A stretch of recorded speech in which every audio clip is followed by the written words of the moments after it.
c'est bien dit. Pas qui accuse, qui osera encore accuser les élus de Dieu? Suis-je un élu de Dieu? Oui, je le suis parce que je connais que je le suis. Qui pourrait les condamner? Au verset 35 de Romains 8, il est même écrit: qu'est-ce qui pourra s'interposer? Dans d'autres versions, on dit: qui nous séparera de l'amour de Dieu? Qu'est-ce qui pourra s'interposer entre l'amour du Christ et pour nous? Qu'est-ce qui pourra s'interposer si l'amour de Dieu est là? Moi, je suis là. Entre nous, il y a un vide. Et ce vide-là n'est comblé que par son amour. Quand toi, tu viens t'interposer entre l'amour de Dieu et moi, l'amour de Dieu t'écrase. Par conséquent, comme l'amour de Dieu t'écrase, tu ne seras pas sur ma tête, tu seras mon marchepied parce que tu es écrasé. Gloire à Dieu.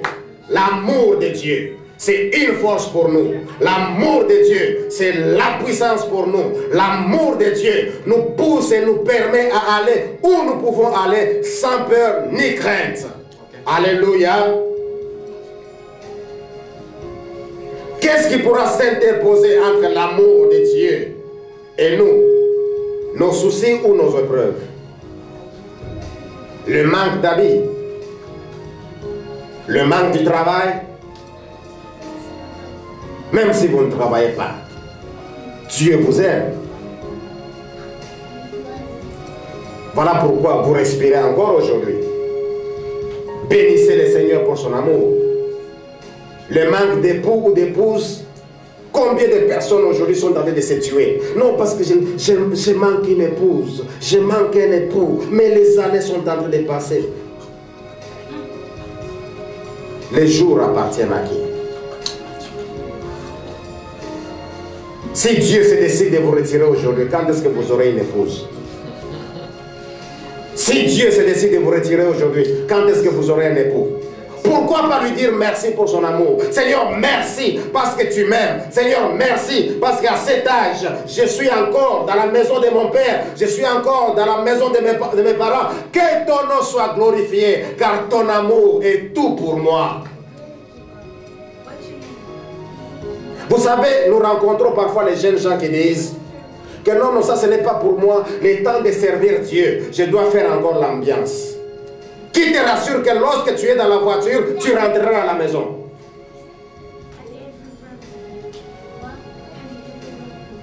Même les voleurs qu'on n'attrape pas encore aujourd'hui, c'est tout simplement par amour de Dieu. Alléluia.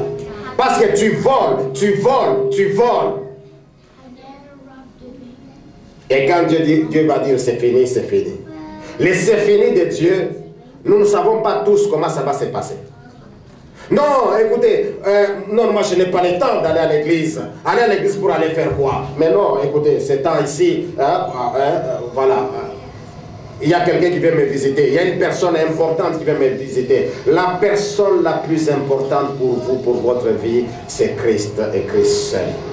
Alléluia. Il n'y a pas une personne importante, il n'y a pas un rendez-vous important qui peut vous priver la présence de Dieu. Il n'y a pas une personne importante qui viendra vous visiter. Vous trompez même à vos parents, vous dites non, non, non, écoutez, on m'a appelé à une interview. Interview dans les casinos. Bien sûr, au casino, il y a aussi le travail. Mais quel est le travail que vous cherchez là?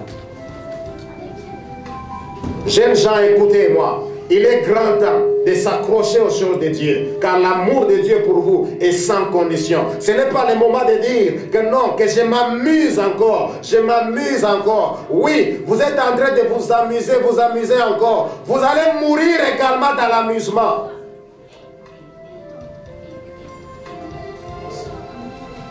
Louis de Funès, tellement qu'il faisait beaucoup de comédies, les jours qu'il est mort, les gens croyaient qu'il faisait la comédie. Parce qu'on voyait que c'est un comédien. On dit non, non, non. Aujourd'hui, il fait la comédie de la mort. Non, il était mort. Rien ne peut nous séparer de l'amour de Christ. Rien ne peut s'interposer entre l'amour de Christ et pour nous.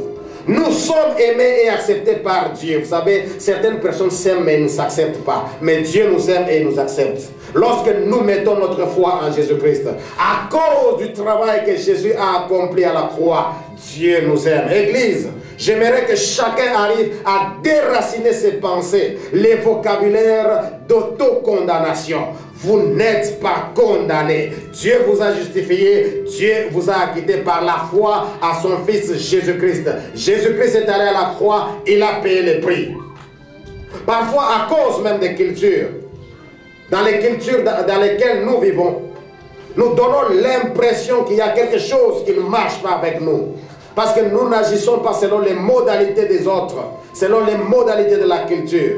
Dans la société moderne, il y a plein de messages qui disent quelque chose ne va pas avec vous. Vous voyez quelqu'un, vous parlez avec quelqu'un, spécialement ici, il y a le vocabulaire wrong. Something is wrong with you. Tu veux parler, something is wrong with you. Tu vas là-bas, something is wrong with you. Et cela, beaucoup de gens ont embrassé cela. Something is wrong parce que tu ne fais pas ce que tout le monde fait. Something is wrong parce que tu ne marches pas comme tout le monde marche.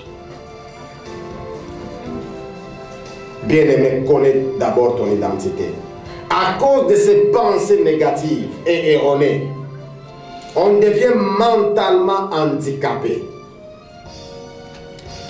Et lorsqu'on est mentalement handicapé, cela peut affecter même nos relations et tout ce que nous faisons. Les gens ont toujours l'explication à donner pour dire quelque chose qui ne va pas dans leur vie. Quelqu'un se réveille,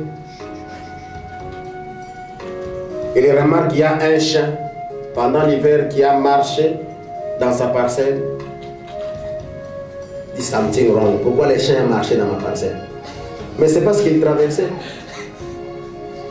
Il quittait là où il venait et il allait là où il partait.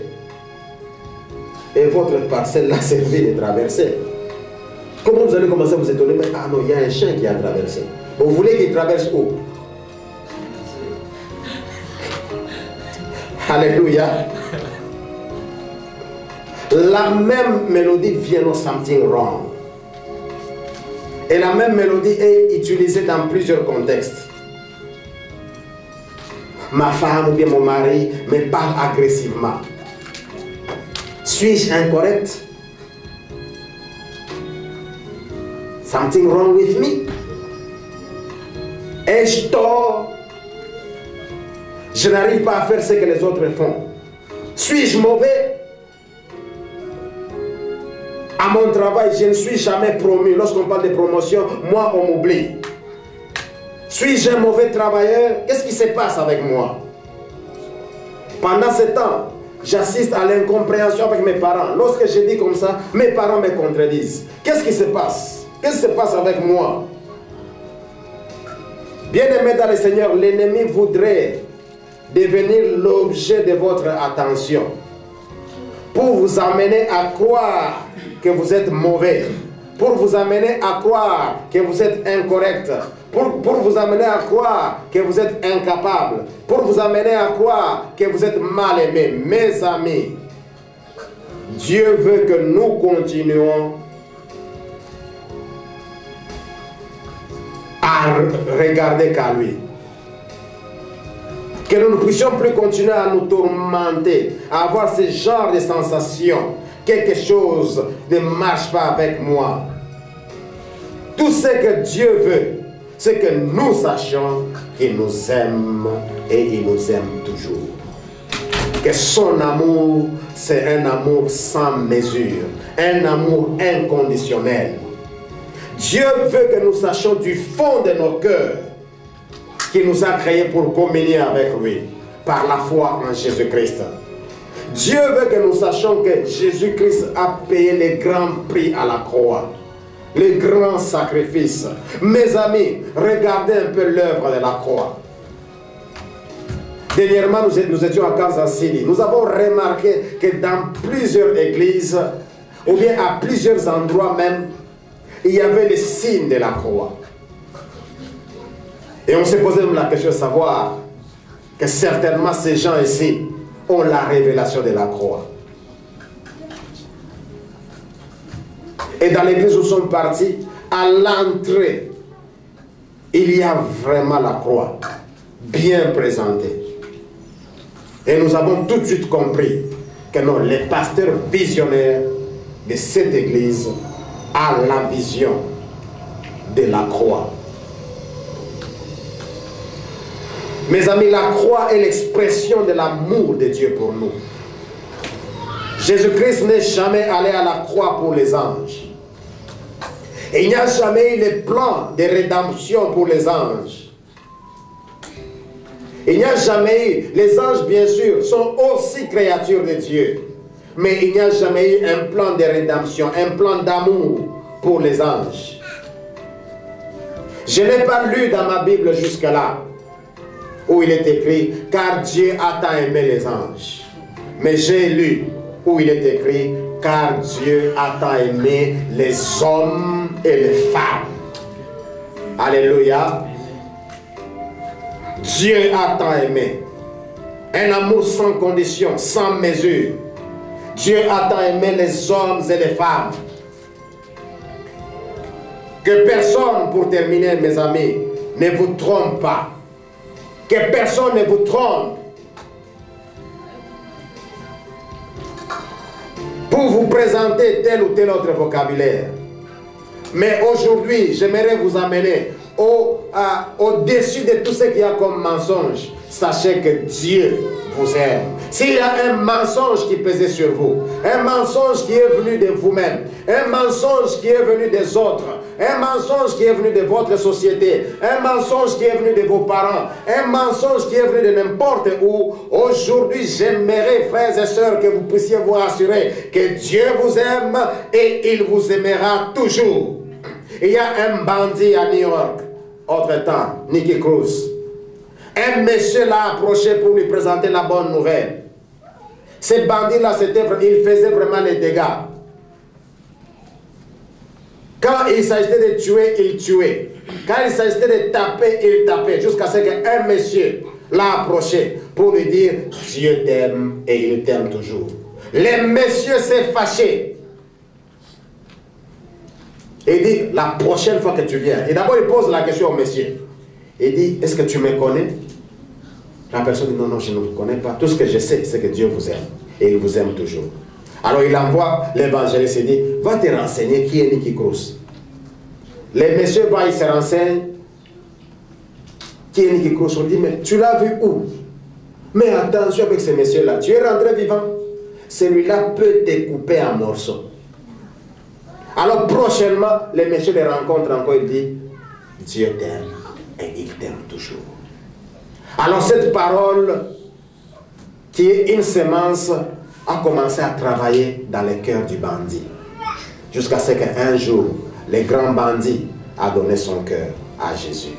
Bien-aimés dans le Seigneur, Dieu vous aime, il vous aime toujours. Ne croyez pas que c'est votre droit. Lorsque vous êtes parti dans une boîte de nuit, vous enivrez, et après ça, vous venez, vous vous jetez dans la débauche et vous rentrez, vous trouvez que non, non, non, non, j'ai fait la vie. Mangeons, buvons, car demain nous mourrons. Bien-aimés, jusque-là, vous bénéficiez encore de l'amour de Dieu. L'amour de Dieu qu'il a pour vous, ce n'est pas pour que vous puissiez aller gaspiller votre temps. L'amour de Dieu pour vous, c'est pour communier avec lui. Alléluia. Église du Seigneur, Dieu nous aime et il nous aime toujours. Alors nous devons nous lever comme des bons soldats, comme des soldats de la croix, pour chanter son amour, car ça va